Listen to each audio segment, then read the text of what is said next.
Hi. ரீசெண்டாக நீலாம்பரி அப்படின்ற character Padayappa மூவியில் அதை வந்து பயங்கரமாக க்ளோரிஃபை எல்லாருமே பண்ணுறாங்க. ஆனால் அதை ஒரு இன்ஸ்டாகிராம் அக்கௌண்ட்டில் க்ளோரிஃபை பண்ணுறதாகட்டும், சோஷியல் மீடியாவில் பிரபலப்படுத்துறதாகட்டும் எல்லாமே ஓகே. பட் அந்த மாதிரி ஒரு கேரக்டரை ரியல் லைஃப்பில் ஏன் யாருமே அக்செப்ட் பண்ணிக்கிறது இல்லை அப்படின்னு சொல்லிட்டு எனக்கு ரொம்ப நாளாக ஒரு டவுட்டு. இல்லை தப்பாக எடுத்துக்கிறாதீங்க. அதாவது ஏன் வந்து ஒரு பொண்ணுங்களில் வந்து போல்டாக ஒரு ஸ்ட்ரைட் ஃபார்வர்டாக அப்படியே என்ன சொல்கிறதுனா ஒரு தீ பிடிக்கிற மாதிரி ஒரு கேரக்டரில் இருக்கிற ஒருத்தரை யாருமே வந்து மேக்ஸிமம் லவ் பண்ணுறதில்ல. இப்போ ரீசெண்டாக ஒரு மூவி வந்திருக்கு, மா என்டி பங்கரம் சொல்லிட்டு. சமந்தா மேம் வந்து நடிச்சிருக்காங்க. ஓடிடியில் கூட ரிலீஸ் ஆகிருக்கு. அந்த மூவியில் கூட சொல்லியிருப்பாங்க, வீட்டுக்கு வரப்போகிற மருமக வந்து மகாலட்சுமியாக தான் இருக்கணும்னு அவசியம் இல்லை, மகா காளியாக கூட இருக்கலாம் அப்படின்னு சொல்லிட்டு. ஸோ அந்த மூவி கண்டிப்பாக பாருங்கள்.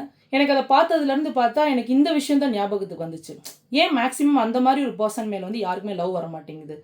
ரொம்ப அடங்கி இருக்கணும், ரொம்ப நம்ம குடும்ப பாங்காக இருக்கணும். அந்த குடும்ப பாங்கு கூட ஸ்ட்ரிக்ட்னஸாக இருக்கிறவங்க வந்து என் குடும்ப பாங்காக இருக்க மாட்டாங்களா? இல்லை அந்த மாதிரி இருக்கிறவங்களுக்கு வந்து ஒரு லவ் சைடே சாஃப்ட்வேராகவே இருக்காதா? அதாவது ஸ்ட்ரிக்டாக போல்டாக இருக்கிற பொண்ணுங்கள்கிட்ட அப்படின்னு சொல்லிட்டு எனக்குள்ள மனசில் ஒரு கேள்வி.